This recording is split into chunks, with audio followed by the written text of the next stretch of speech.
For 12 seasons of The Big Bang Theory, Sheldon told us his older brother Georgie was a dumb, sweaty bully, peed in his shampoo, sat on his head, made his whole childhood miserable. And honestly, for 12 seasons, we just believed him. Why wouldn't we? This is the guy with the eidetic memory. If anyone's got the receipts right, it's Sheldon. Except here's the thing that stopped me cold when I actually sat down and mapped out this family's timeline. What if Sheldon's been wrong this entire time? Not lying on purpose, just running on a memory file he never bothered to update. Quick one before we get into it. Welcome back to the attic. Because once you line up what actually happens to this family, not just the one bad afternoon everyone remembers, but the whole stretch of years around it, Georgie stops looking like a bully at all. He starts looking like the only functioning adult in a house that kept losing its floor, over and over, right when he needed it most. Here's a term for what happened to him: parentification. It's a real concept family therapists use, and it means exactly what it sounds like. A kid gets pushed into an adult role way too early, with none of the actual authority or resources an adult gets. Not because anyone sits them down and asks, because somebody has to, and the kid is just who's left standing. There are actually two flavors of it, and Georgie ends up living through both. Instrumental parentification is the practical stuff: paying bills, holding down a job, keeping a household running. Emotional parentification is quieter and honestly worse. Becoming the person everyone else leans on to feel okay, without anyone checking whether you're okay. Most parentified kids get one. Georgie gets both. Back to back. Before he's even old enough to vote. I want to start somewhere most recaps skip completely, because it's the part that actually sets up everything else.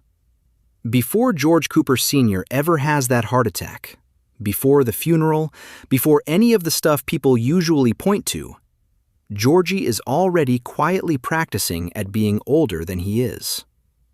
He meets a girl named Mandy at his Mima's laundrette. She's a few years older than him, and instead of correcting the assumption, he leans into it. Lies about his own age to close the gap. Small thing, almost funny if you don't know where it's going. Here's the thing, though. When the family finds out Mandy's pregnant, this is not some distant future plotline. His dad is still alive for this one. George Sr. loses it. The specific kind of blindsided furious a parent gets when the ground shifts under a kid they still think of as a kid. And Georgie, 17 years old, has to sit with that anger and figure out on the spot what kind of man he's going to be about it. He doesn't run.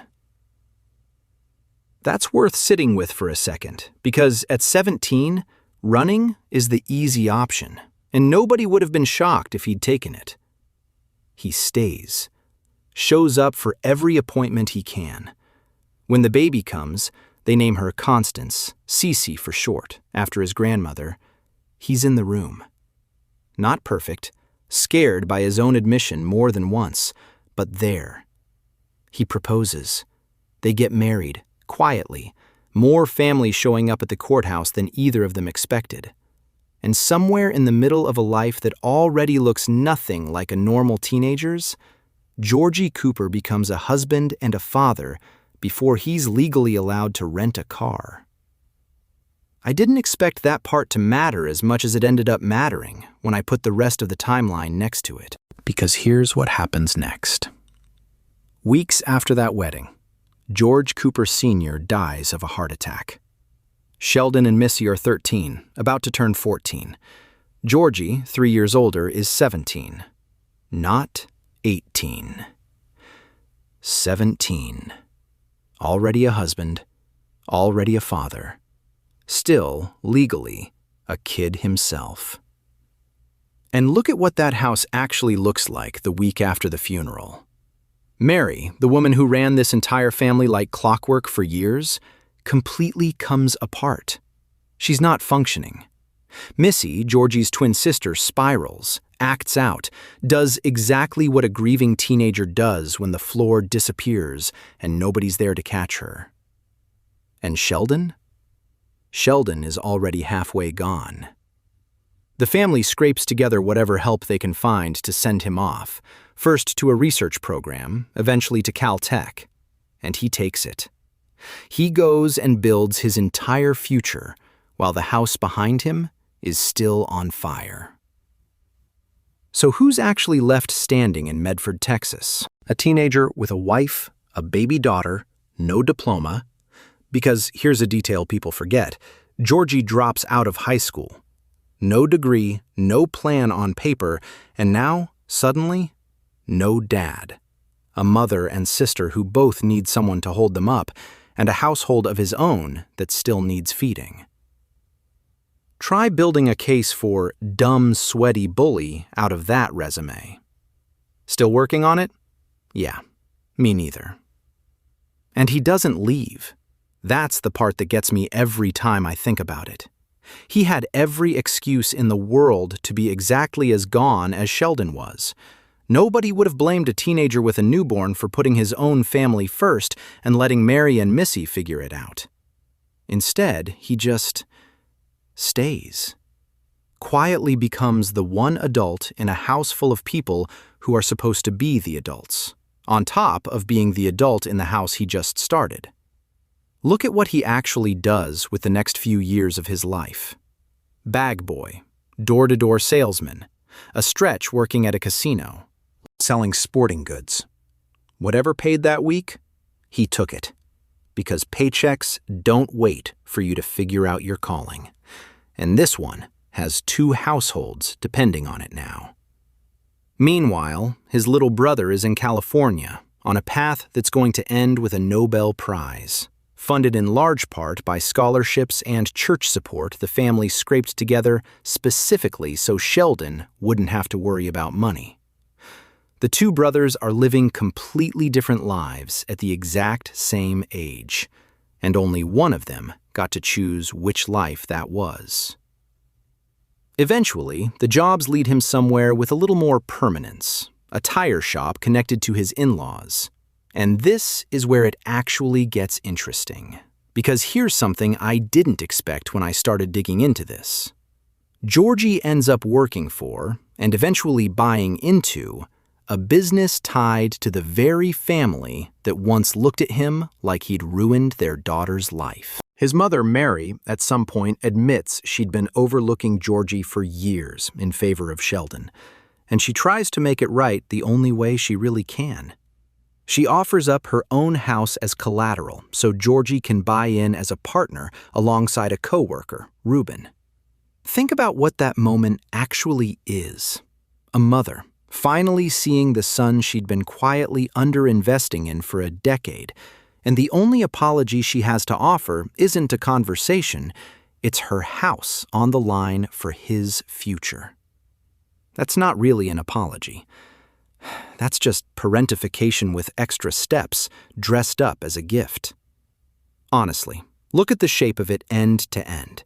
By the time most kids are worrying about a curfew, Georgie's already negotiating 2 families' survival at once, and nobody in either household is calling it what it is. And here's the part that made my jaw actually drop when I found it.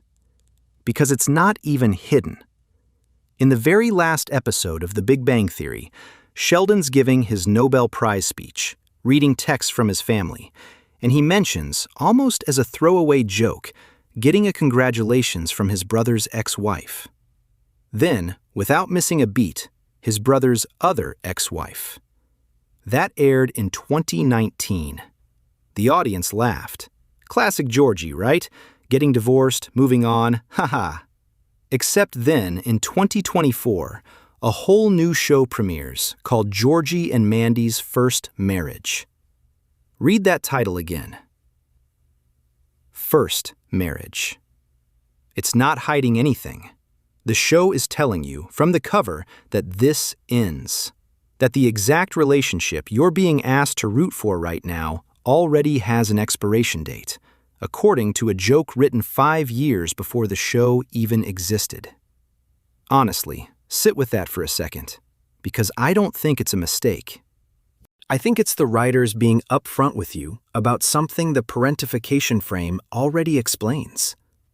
Georgie can't stop supporting his mother, can't stop being the responsible one for his sister, can't walk away from a business loan tied to his mom's house. Those obligations aren't optional. They're structural. They're the role he's been playing since he was 17. But a marriage is the one relationship in his life that's actually his to keep or lose. And when there's genuinely nothing left of him to give by the end of a long day of being everyone else's adult, that's the relationship that's going to be the first thing to go. Not because he stopped loving her, because he ran out of himself. I keep coming back to this one thought, and it's honestly a little uncomfortable. My own older brother basically did something similar when our parents went through a rough patch. Just quietly took on way more than a teenager should have had to, and nobody in the family really clocked it until years later. It's such a specific, invisible kind of exhausted. Nobody throws you a parade for it. You just become the guy things fall on. Here's the part of this whole story that I think gets missed the most. In one of the few times we actually see adult Georgie on screen in The Big Bang Theory, there's a small, quiet piece of dialogue where it comes out that Georgie had been protecting Sheldon this whole time, shielding him from things, the exact same way Sheldon always assumed it was the other way around. Sheldon spent decades telling people his brother tormented him, and Georgie just carried that misunderstanding, silently, for years, because correcting it was one more thing he didn't have room for either. If you've seen our video on George Cooper Sr., you already know this family had a habit of quietly running people down to empty without anyone noticing until it was too late. Turns out that pattern didn't stop with him. It just got handed down to the next person willing to carry it. So here's what I actually want you to sit with. Sheldon Cooper wins the Nobel Prize in Physics. Genuinely one of the most accomplished fictional scientists on television. And he gets to do that because his mother sheltered him, his father coached him, and his brother, a high school dropout with a string of minimum wage jobs, stayed home and held the entire house together so the money and the support could keep flowing west to California. In the acceptance speech, Sheldon thanks his family. Georgie gets a text mention.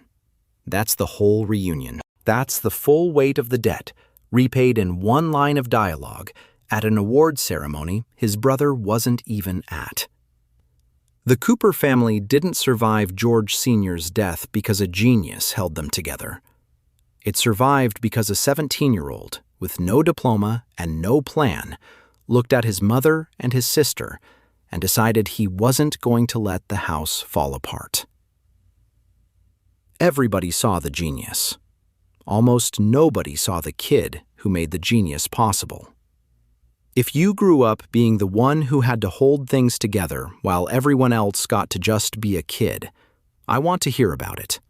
Drop it in the comments. I read every single one. We're always here in the attic.